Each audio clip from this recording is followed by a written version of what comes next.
All right, let's talk about Mitchell Trubisky. Did not think I'd be making a Mitchell Trubisky film study in the year 2023, but here we are with Kenny Pickett potentially out an extended period of time, and the Steelers still trying to make the playoffs at 7-5, and it's not out of the question. They do have a couple of winnable games on their schedule. I still think they're at least going to keep the Mike Tomlin over 500 streak alive, but they're hoping for a playoff spot. Can Trubisky be the guy who gets it for them? Or maybe more accurately, I should say, can he do enough at the quarterback position and let the team around him still help him get to the playoffs? Well, let's talk about it. Trubisky has been a starting quarterback for two playoff teams. The Bears twice made the playoffs. People forget about the second time.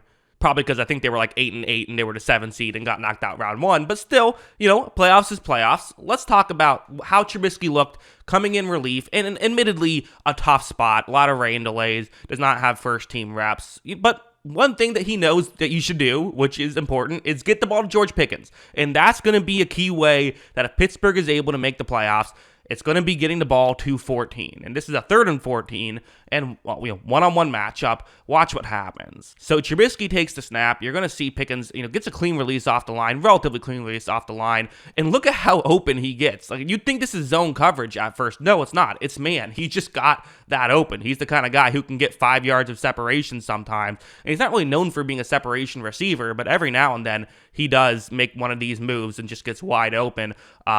So for Trubisky, okay, this is good. You looked in the right position. You're throwing it in the right area. As you see, made a bit of a tough catch for Pickens. Doesn't matter. Pickens still made the play. Maybe you would have liked to see it not as close to the sideline. At the same time, though, you have to factor in that for Trubisky, he didn't know that the corner was going to end up getting burned by that badly, right? Obviously, if you knew, then you wouldn't have thrown it as close to the sideline. So it kind of makes some sense. But either way, this is something that the Steelers definitely have to make sure that they're doing is if they're going to make the playoffs, get the ball to 14, and I think he's going to go, he's going to do a lot if they are able to make stuff happen. Heading over here, this isn't great, and okay, this is something you could potentially look towards as a, hey, if Kenny Pickett's out there, he's used to the center. Maybe these kind of mistakes wouldn't happen with a starting quarterback. As you see, it's a low snap. Trubisky isn't able to come up with it. When he finally does grab it, it gets knocked out of his hands immediately after and recovered for a fumble. I would say, maybe that's not having the chemistry, except the same thing happened earlier in the game when Pickett was in there. Center was just, snapping the ball low in this game, which obviously can't be doing that. But, hopefully that kind of clears itself up a little bit. Heading over here, I do think this could be something that we could see with Trubisky as a definitive plus. I think Pickett does this to some degree as well. I don't think they're that dissimilar of players. But anyway, let's talk about the play before talking about my takeaways from it. It's going to be a cover 3 zone blitz. So zone coverage, but with an extra defender coming in and rushing the passer. So hopefully someone can get open quickly. However, when Trubisky takes the snap, he looks downfield and doesn't love what he sees. From what we can see, nothing seems to be open. So the nice thing is the pressure isn't really there and he can scramble outside the pocket. Always a bit of a scary thing to scramble outside the pocket when you're in your own end zone, especially because, holding penalties can happen and that would result in a safety. However, as you see, Trubisky moves very well. This has always been a very big part of his game back in Chicago and even here in Pittsburgh. His ability to move and get outside the pocket and scramble out is a way that they can gain some yards, and that's what happened here, which is obviously very important, right? I mean, turning what should be a 3rd down and 10 into a 3rd down and 5 gives you a better opportunity. These little things can add up. And, again, if the Steelers' goal is to win some of these games 16-13, well, those little plays can definitely make a difference. So let's talk about that next play then. Okay, set up a 3rd down and 5 instead of a 3rd down and 10. Well, what's going to happen? Well, it's pretty simple, actually. Pat Freiermuth, the receiver that Trubisky is going to look towards right away, is running that route right there. Hopefully going to get into a gap in coverage. And as you see, when Trubisky takes a snap and looks over, there is a window. Now, it's a bit tough. I think the reason maybe he's not going to make this throw is there are Cardinals defensive linemen kind of in the way. At the same time, though, I'm sorry, it's not the easiest throw in the world. It's one you got to make. You're not going to get a better scenario here on 3rd down and 5.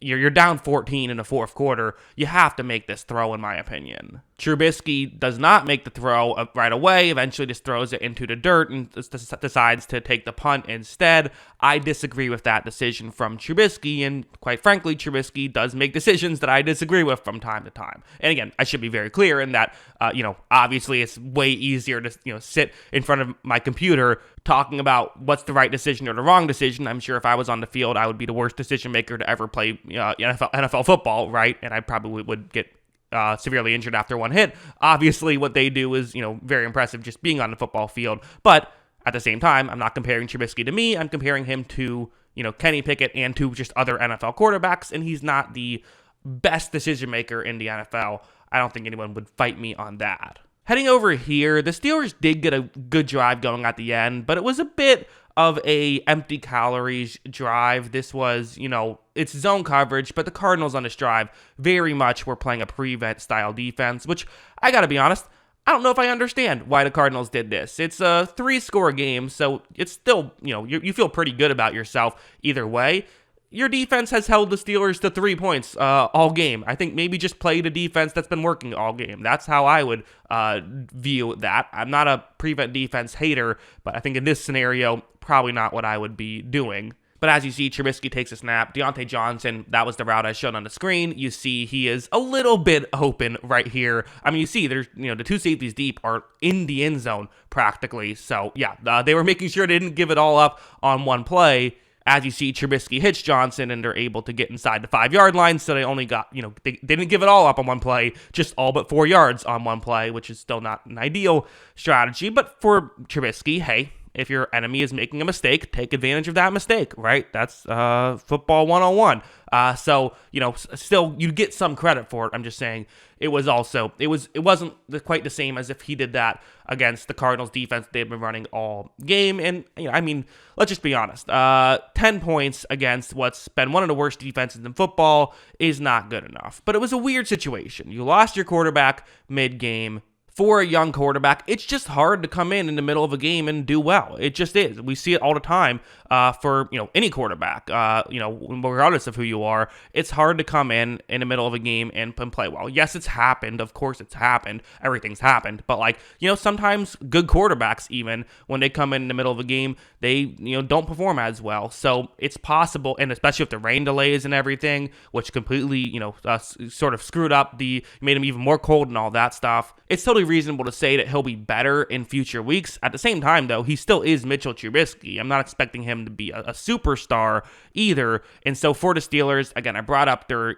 easier schedule. They play the Patriots on Thursday Night Football. Okay, you hope you can get a win there. Then they play the Colts, and honestly, that game could decide who gets into the playoffs. I mean, the Colts are a team trying to get into the playoffs right now. And in fact, I ran my ESPN playoff machine thing, and I said that if I predicted the Colts to win, but I said if the Steelers do win, then that would put them at 10-7, which would have them be tied for a playoff spot. So, anything can happen. But, these next 2 weeks, taking care of business against New England and then finding a way to beat the Colts with Trubisky, that kind of has to be what their focus is. Can it happen? Yeah, I think it can happen. I'm not sure I'm betting on it, but I think it's totally possible. But, yeah, those are my thoughts. What are yours? Let me know in the comments below.